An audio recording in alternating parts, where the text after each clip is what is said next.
mereka nggak habis pikir karena wajah dari Reni ini sudah tak bisa dikenali karena dia sudah memakan bagian separuh dari wajahnya Reni.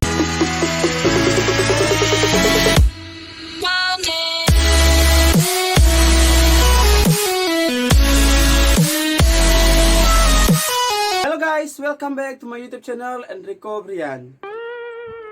Apa kabar teman-teman? Semoga kalian sehat-sehat ya. Jadi pada video kali ini kita akan membahas sebuah kasus yang cukup populer yang ada di Jepang, yaitu kasus kanibalisme. Tapi sebelum kita masuk ke dalam video pembahasan, alangkah baiknya teman-teman untuk mensubscribe.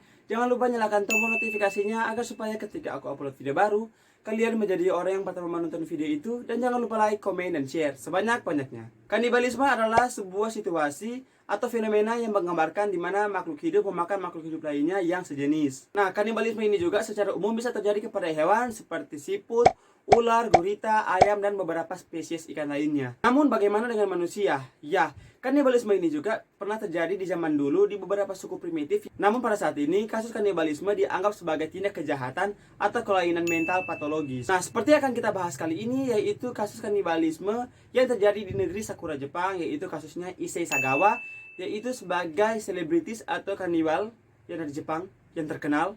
Dan saking seramnya dia atau saking mengerikannya dia sebelum membunuh atau sesudah membunuh biasanya memperkosa korbannya tersebut dan juga memakan daging tersebut. Ya of course dong, kanibal pasti memakan daging. Tapi kayak yang dia terlalu sadis, bahkan kayak yang astaga, kasusnya ini banyak sekali terjadi kepada kaum Hawa. Dan jika teman-teman sudah penasaran, mari kita masuk ke dalam video pembahasannya. Issei Sagawa lahir pada tanggal 26 April tahun 1949 di Kobe, Jepang. Nah, jadi Issei Sagawa ini lahir dalam keadaan prematur. Nah, karena keadaan prematur ini membuat Issei Sagawa menderita beberapa kelainan dan juga mengalami beberapa masalah kesehatan yang dikatakan cukup serius. Dan ternyata si Issei Sagawa ini lahir dalam keluarga yang cukup kaya atau memang keluarga yang kaya. Nah, sebagai anak kecil, ayah dan paman Issei Sagawa ini sering kali bermain dengan Issei Sagawa dan mengatakan bahwa mereka itu adalah raksasa yang ingin memakan Sagawa. Dan ternyata dari permainan tersebut, Sagawa terobsesi menjadi kanibal. Dan bahkan setelah dia beranjak dewasa, bentuk ketertarikan tersebut menjadi ke arah yang lebih sadis dan juga gelap. Setelah memasuki masa pubertas, dorongan ketertarikan Sagawa terhadap kanibalisme ini menjadi sangat gila dan bahkan sangat sadis. Kenapa? Karena ia mulai berfantasi memakan daging wanita dan dorongan untuk melakukan pemerkosaan. Sampai pada tahun 1972, ada seorang wanita yang memasuki apartemen Sagawa. Yang mungkin dia adalah pacar Sagawa, teman Sagawa, atau gila banget kan masuk dalam apartemen laki-laki dan hanya dia sendiri saja. Nah, jadi dia memasuki apartemen Sagawa dan ketika dia ingin tertidur dan dalam keadaan antara tertidur dan juga tidak, Sagawa pergi untuk menyerang si wanita itu. Wanita itu juga melawan Sagawa dan akhirnya wanita itu melapor kepada polisi dan akhirnya polisi menangkap Sagawa atas tuduhan pemerkosaan. Dan tanpa ada yang tahu, ternyata motif dari Sagawa itu untuk memakan wanita tersebut, yaitu untuk mencoba insting kanibalisme ini sampai di mana dan untuk mencoba ya mungkin dia ingin memperkosanya, tapi lebih cenderung dia ingin memakan daging dari wanita tersebut. Dan seperti aku bilang di awal tadi, karena keluarga si Sagawa ini kaya raya, mereka membayar sejumlah uang kepada wanita tersebut untuk membatalkan laporannya terhadap si Sagawa ini. Setelah 5 tahun kejadian tersebut, Sagawa pun pindah ke Prancis dan dia berkuliah di Universitas Sorbonne yang terletak di kota Paris. Dan di sana akhirnya Sagawa berkenalan dengan seorang wanita yang bernama Reni Hertefeld yang mengajari dia bahasa Jerman. Dan ternyata insting kanibal dari si Sagawa ini tidak berhenti sampai di Jepang. Akhirnya tumbuh lagi di Paris karena dia melihat bahwa si Reni ini adalah sasaran yang empuk untuk mempraktikkan apakah dia bisa memakan manusia atau tidak. Tapi karena memang dia kanibal, ya pasti bisa ya. Karena si Sagawa ini berpikir mau dipancing seperti apa sih sama si Reni ini. Akhirnya dia mengatakan pada Reni pada malam hari dia ingin melakukan pesta makan malam di apartemennya, yaitu di 10 Rue Erlanger. Dengan dalih dia ingin meminta Reni menerjemahkan puisi yang akan dia bawakan karena puisi itu dia katakan dalam bahasa Jerman. Dan betapa kejutnya Reni, akhirnya Reni ini ditembak dengan senapan oleh Sagawa di lehernya. Dan setelah itu Reni langsung pingsan, entah pingsan atau mati. Dan setelah dia menembak Reni, dia pun memperkosa Reni. Akhirnya Sagawa ini turun untuk membeli pisau daging. Dan setelah dia kembali, mulailah dia untuk memutilasi si Reni. Dan kayak yang ini bagian paling sadisnya itu guys.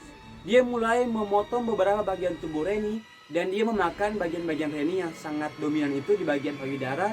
Dan juga bagian wajahnya itu. Kayak yang makanya polisi sampai menemukan itu sampai Mereka nggak habis pikir karena wajah dari Reni ini sudah tak bisa dikenali karena dia sudah memakan bagian separuh dari wajahnya Reni. Dan dia memakan itu dalam keadaan mentah ataupun dimasak oleh dia kayaknya.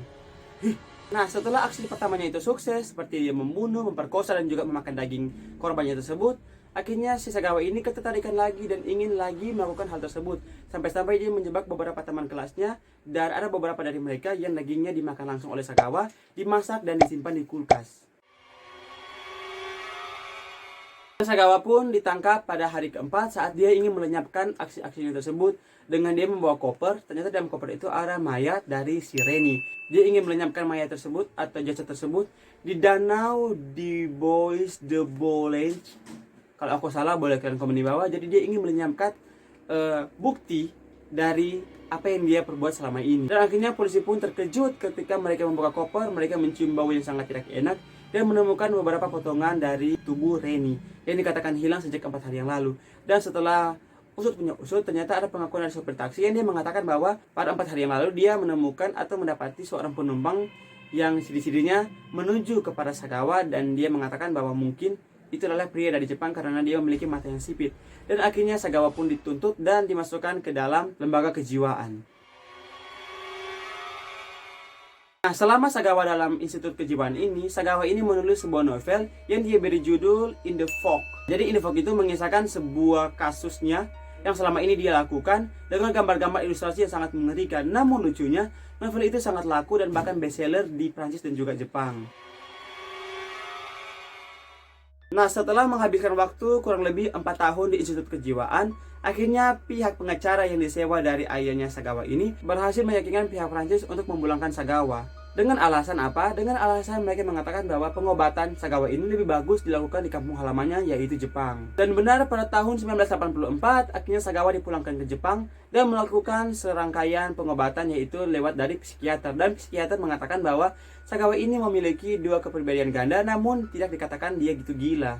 Dan karena pihak Prancis tidak ingin membantu kasusnya Sagawa ini, akhirnya pihak dari Jepang diturunkan langsung untuk pergi ke Prancis untuk mengusut kasusnya Sagawa ini. Dan alhasil Sagawa tidak pernah dipenjara atas kasusnya tersebut. Dan sejak saat itu akhirnya kehidupan Sagawa terlihat normal kembali. Dan bahkan dia ini pernah bermain dalam film-film dewasa yang ada di Jepang dengan adegan-adegan kanibalisme. Dan bahkan demikian, Sagawa pernah mengaku bahwa sampai akhir hayatnya dia masih memiliki hasrat untuk memakan daging manusia. Terlebih jika dia melihat wanita cantik dan penasaran bagaimana sih rasanya. Oke guys, itulah kisah atau fakta-fakta dari Issei Sagawa, yaitu selebritis kanibalisme dari Jepang yang sangat terkenal itu. Dan untuk teman-teman yang mungkin pernah membaca atau mendengarkan berita dari Issei Sagawa ini, boleh kalian komen di bawah. Dan mungkin teman-teman mungkin pernah memiliki kasus tersebut di kota kalian, di desa kalian, di kampung kalian. Boleh kalian komen di bawah agar supaya aku juga bisa membacanya dan aku bisa tahu. Karena mungkin kasus kalian lebih sadis daripada kasusnya Issei Sagawa ini. Oke, kita sudah berada di ujung video. Terima kasih kalian sudah nonton videonya. Jika kalian suka, silahkan di like. Mohon maaf jika salah kata dari saya. Untuk kritik dan saran silahkan komen di bawah. Untuk ide-ide videonya silahkan di email di bawah ini. Dan see you on the next video guys. Salam perdamaian. Dadah.